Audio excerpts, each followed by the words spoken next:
J'ai embarqué mes idéaux d'un monde plus humain où mes projets même... Caroline, Eric, merci d'être venus en médiation.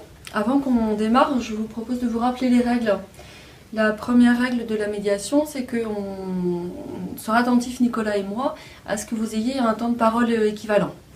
Et à ce que vous puissiez parler chacun à tour de rôle sans vous couper la parole.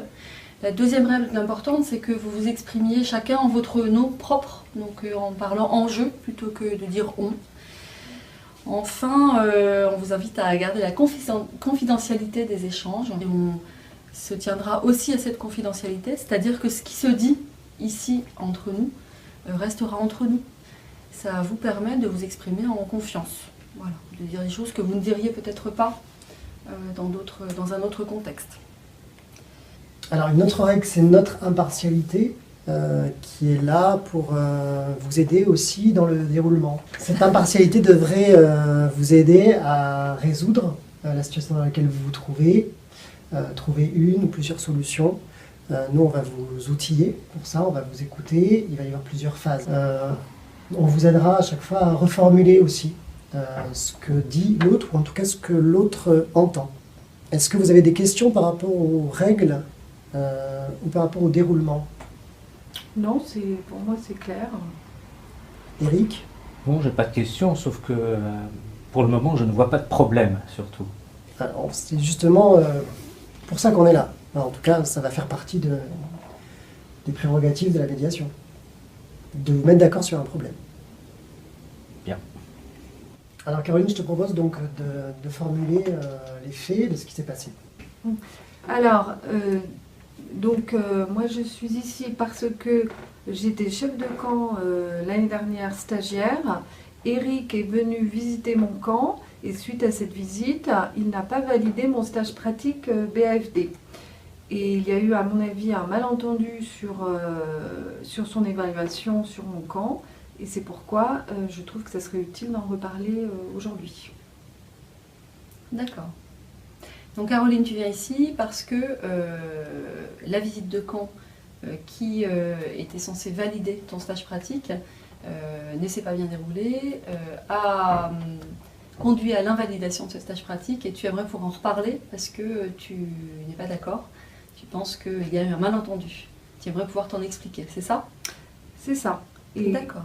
Si je peux rajouter Oui, quelque chose, en fait, Eric est cordo de ma région, donc je vais être amenée à travailler avec lui l'année prochaine. Donc c'est d'autant plus important qu'on en reparle. D'accord. Merci Caroline. Eric, est-ce que tu peux à ton tour nous formuler ta vision des faits?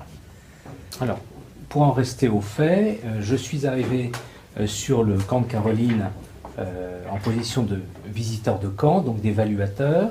Et la première chose que j'ai vue en arrivant sur ce camp, c'est que je n'y étais pas accueilli comme je m'y attendais, mais que j'ai eu un chef de camp qui a fui, qui a déserté. Alors, on va garder par rapport à ce que tu dis le verbe fuir, le verbe déserter qui est quand même un jugement de valeur par rapport à ce que tu dis.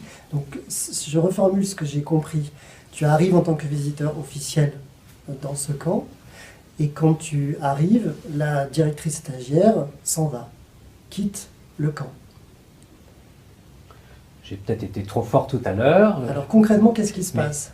Mais concrètement, au moment où je suis arrivé, au lieu de m'accueillir et que je puisse lui exposer la démarche d'évaluation du camp, elle est partie, elle a disparu du lieu de camp. J'avais quand même une bonne excuse pour quitter le lieu de camp, c'est qu'il y avait le camion, donc je pense te l'avoir dit quand même après, il y avait le camion dans lequel étaient les courses pour le repas de midi qui était embourbé avec l'intendante au volant et donc je suis allée l'aider pour désembourber le camion afin qu'on puisse manger et faire manger les enfants à midi. Alors, la raison de ce départ, est-ce que toi tu étais au courant de ça, Eric? Sur le coup, je n'étais pas au courant. Ça n'est qu'après coup que j'ai compris ce qui s'était passé. Mais entre-temps, il y avait une réelle urgence. En l'absence de la chef de camp et de l'intendante, il y avait les louveteaux qui devaient manger. On approchait de midi, rien n'était prêt. Donc j'ai repris les choses en main et j'ai été regardé avec un des responsables dans l'intendance, on a trouvé de quoi bricoler un repas froid et on a pu donner à manger aux enfants. Alors ce que j'entends dans ce qui s'est passé, j'ai l'impression qu'il y a une situation d'urgence ressentie par l'un et par l'autre, probablement aussi un sentiment d'inquiétude peut-être par rapport à cette nécessité de nourrir les enfants, la difficulté d'un camion embourbé, ton inquiétude de voir que le repas ne se prépare pas. Et donc finalement il y a un souci commun là, je crois, mais sur le moment vous n'aviez pas l'un et l'autre la même vision de la situation. Oui, parce que effectivement, bon, j'avais peut-être une certaine pression. Je voulais que tout soit bien organisé, donc au moment de la visite, et évidemment, il y a eu ce problème imprévu, et donc je suis allée gérer ce problème-là en priorité. Et visiblement, ça n'a pas convenu aux visiteurs, qui après a jugé que j'avais pas fait ce qu'il fallait. Alors que c'est d'où mon sentiment d'injustice, puisque pour moi, justement, bon, il y avait une urgence et j'ai bien réagi. Enfin, j'ai réagi à ce moment-là à ce qui me paraissait le mieux. Voilà, donc j'ai l'impression d'avoir quand même donné le meilleur de moi-même dans la situation. Bon, voilà. Et alors toi, Eric? Oui, j'étais inquiet de la situation, notamment par rapport aux enfants, à ce timing pas tenu. Et mon inquiétude aussi de voir une directrice de camp qui ne prenait pas les décisions que moi j'aurais prises. Caroline, à ce stade, est-ce que tu peux essayer de redire avec tes mots, de reformuler les ressentis d'Eric quand il est arrivé sur ton camp? Alors, oui, donc en fait, il a ressenti peut-être que je ne maîtrisais pas suffisamment la situation sur mon camp. Il était inquiet par rapport au bien-être des enfants, puisqu'il a eu l'impression qu'effectivement le déjeuner allait être retardé, la journée allait être désorganisée. Voilà. Et j'ai l'impression qu'il aussi, peut-être aurait pris une décision et qui n'était pas la même que la mienne et qui trouvait que la sienne était meilleure que la mienne. Donc il ne prend pas non plus en compte peut-être qu'éventuellement ma façon de faire pouvait être bonne aussi. Mais bon. Alors du coup, peut-être Eric, c'est peut-être important pour Caroline que tu lui confirmes que tu as entendu son sentiment d'injustice.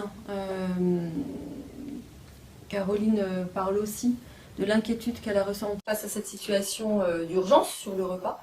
Et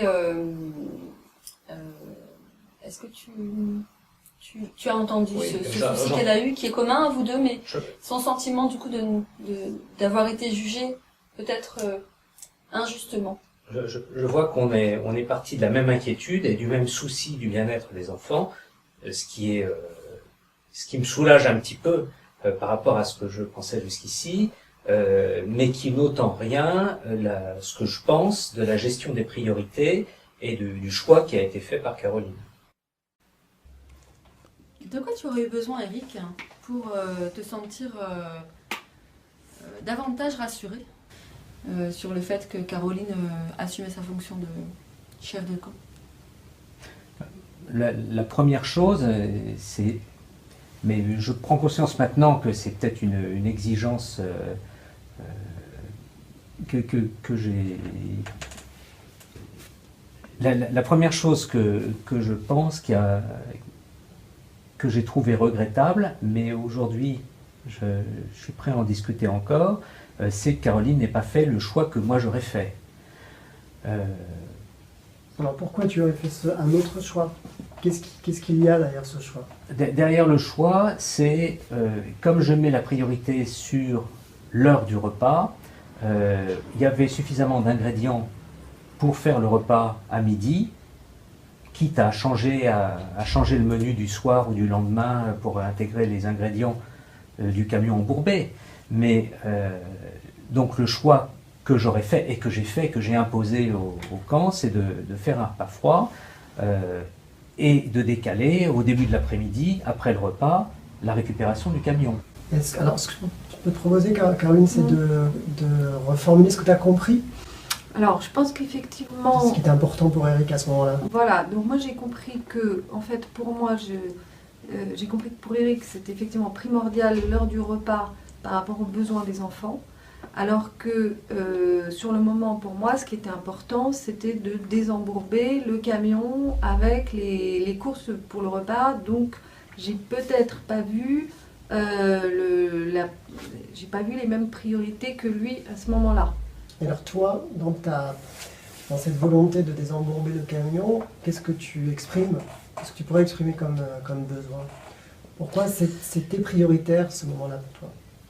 Parce que pour moi, c'était le problème numéro 1 du camp à ce moment-là, en fait. Et effectivement, pour moi, c'était pas très grave si le déjeuner était retardé de 2 heures, en fait. J'avoue que ce côté très très réglé des repas, on mange à midi et demi.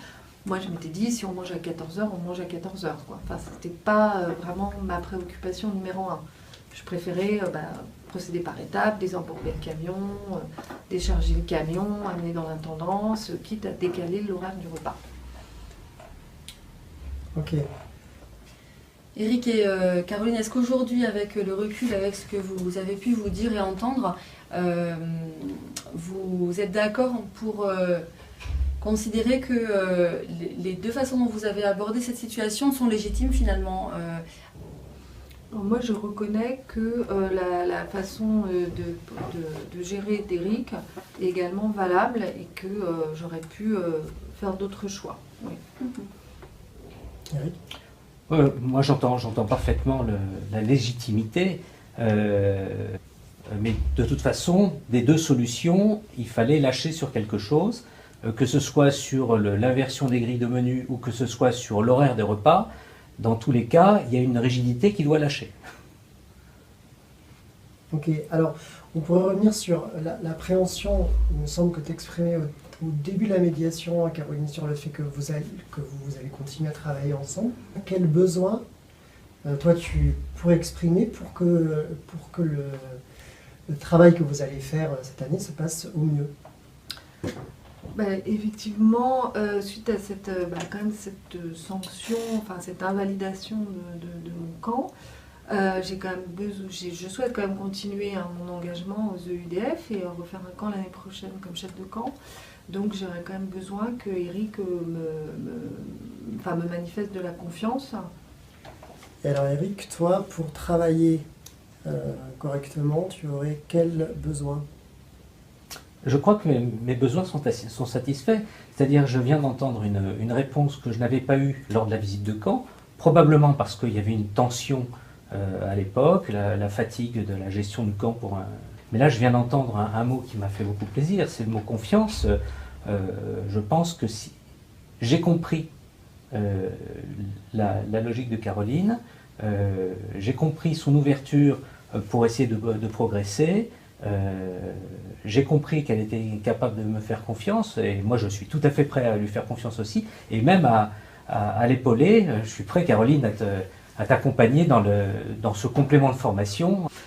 Alors Caroline, est-ce que les mots d'Eric te suffisent et te satisfont par rapport aux besoins? Et sa proposition d'accompagnement, qui est déjà un début de solution pour la suite. Oui, je pense qu'il faut que ça mûrisse peut-être un petit peu chez moi, parce qu'effectivement c'est toujours un peu compliqué à encaisser, un peu une sanction, un jugement un peu négatif, mais je pense que je suis capable de continuer à progresser et prendre des conseils d'Eric, parce qu'il a quand même de l'expérience et donc c'est quand même très utile.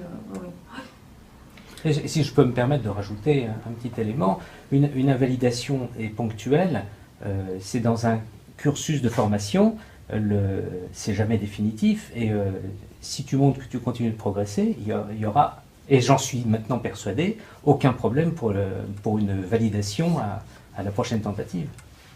Ok, écoute, c'est chouette, je pense que c'est bien. Ouais. Merci à tous les deux. Merci à vous. Merci du temps que vous avez pris, bravo. Merci à la médiation. Merci à la médiation. Et on se permettra de vous recontacter pour prendre des nouvelles. Si vous en êtes d'accord. Ouais, d'accord. Rêver d'agir, agir en vrai, bouger et se réaliser. Bien réagir et bien graver nos valeurs vives et colorées.